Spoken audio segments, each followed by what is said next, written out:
This is a Hummer H2 2005. I have an unusual problem here. The horn doesn't work. Now, to start off with, I went down usual route of checking the fuse, checking the relay, checking the connectors. There's two horns, of course, on the Hummer H2. Everything seemed fine. Checked the impedance of the horn, that's fine. And then it occurred to me to try the key fob to see if the horns work. And lo and behold, the horns work fine. We just cancel that. So we've cancelled that, but as you can see, nothing on the horn switch itself. So this requires a little further investigation. Someone's bound to come up with an answer.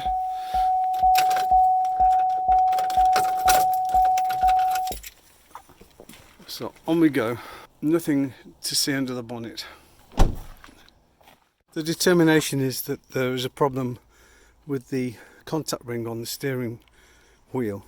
So I'm just going to disconnect the battery before we start, just as a precaution. And then we're going to see if we can pull off the airbag module from the steering wheel. Here's the Hummer H2 steering wheel. This is the airbag module here. I believe on the side are some holes which you need to push in a tool, something like a small Allen wrench. Just push it in the side and we'll see if we can get the airbag unit off. Surprisingly, I used a T15 Torx wrench and it goes in quite a way, further than you think. Don't be frightened, just push in, and then once you've got it there you can pull out the airbag module. Now this is the area that I'm interested in.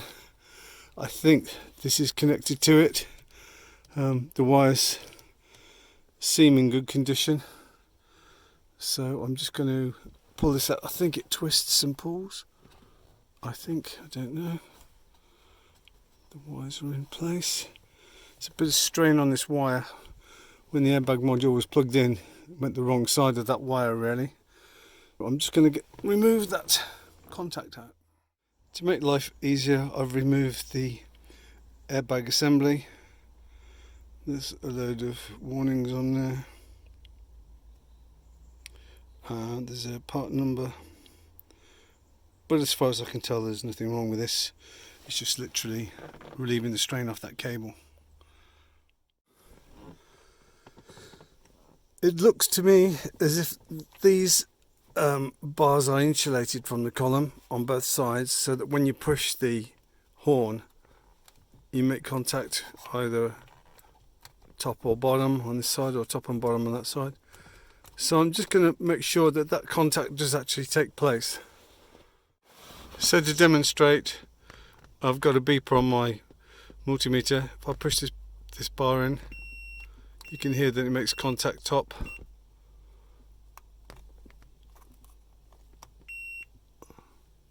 And bottom.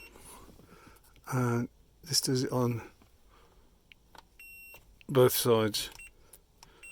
So there's nothing to do with the actual switch contacts, of which there are 4, so it was unlikely to be those. The only thing I can imagine is it's this spring-loaded wiper that goes onto the ground of the steering column. At the moment I haven't been able to remove that, so I'm going to have another go now. Inspecting the contact, it looks fine. I've just reconnected the battery to see if I can get the horn to work by connecting to ground, but I'm just going to go and check the wiring diagram and make sure I'm doing the right thing, so I'll be back in a bit.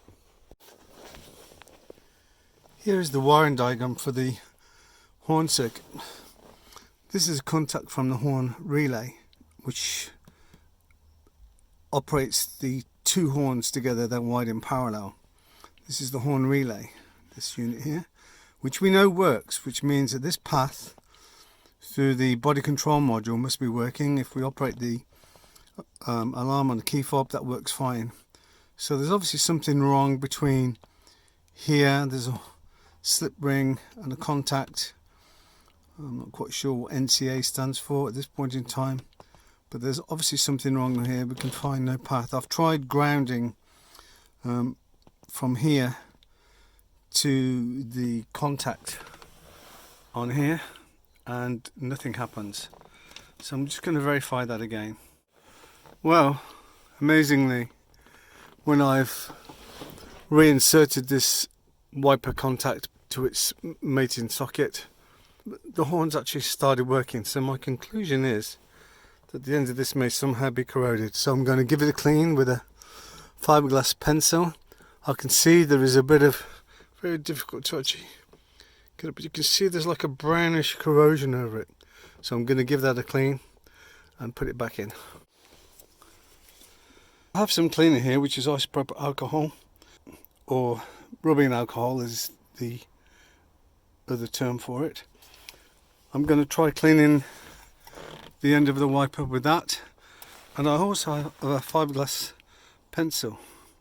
What I'm not going to do is put any oil or silicone or anything on there, which is what most people tend to do, but unfortunately you're actually adding a barrier to the contact on there, and whilst corrosion may be a problem, in my experience it's better not to use any switch cleaner that leaves a residue.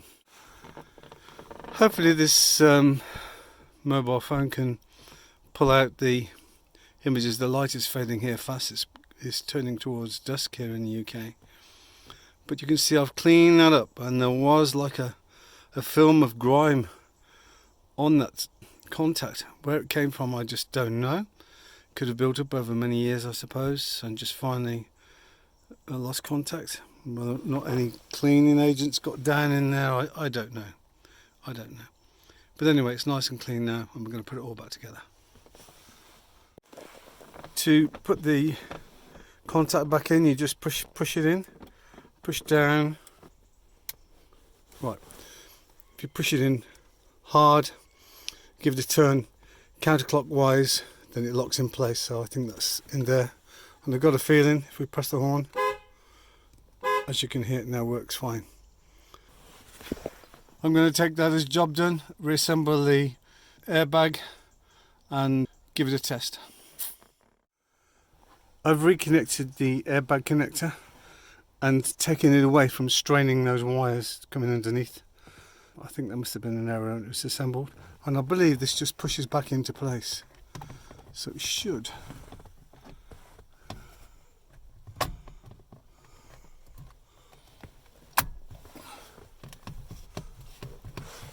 So the airbag unit has now been pushed back in there.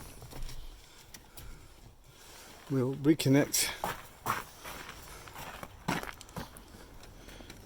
the battery.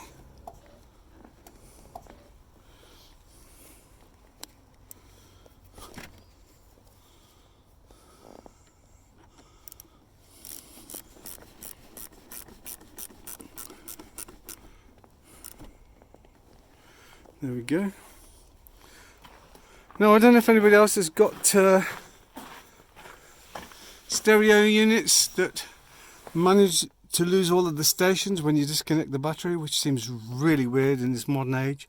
You'd think they'd be able to put the memory of some E-squared RAM so that we could remember the stations, but every time I disconnect my battery I have to reprogram our radio system and also reconnect the phone to the Bluetooth and everything else. So now we're going to try the horn. Horn works fine. I'm going to guess to say that if I'd have taken the steering wheel, pressed the horn and rotated it several times, I might have been able to wear through that layer of corrosion or contamination that was on the end of that contact, and it might have started working again. But anyway, that is the job done. The horn now works.